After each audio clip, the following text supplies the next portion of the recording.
Hello guys! So,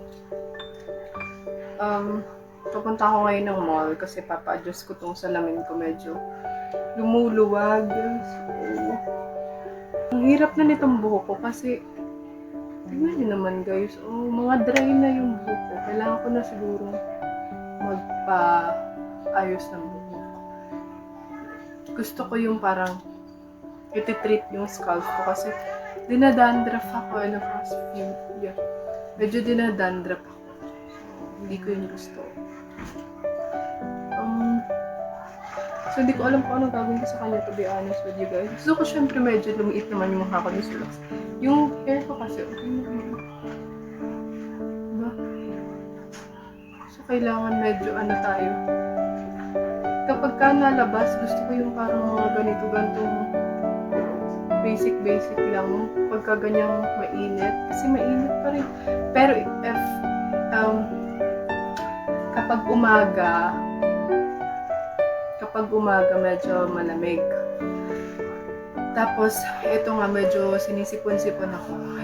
Si Mommy medyo sick ngayong araw na to.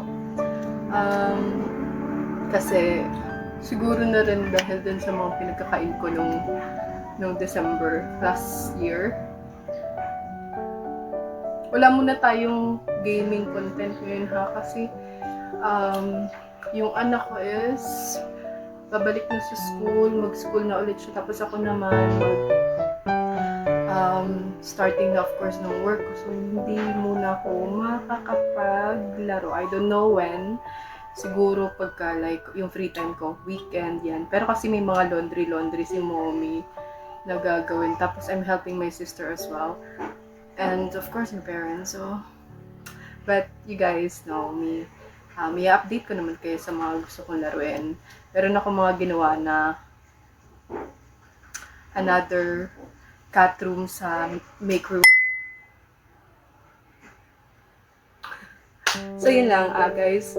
Thank you guys for watching for all the videos that I made last year. So, hindi ko alam kung ano yung next.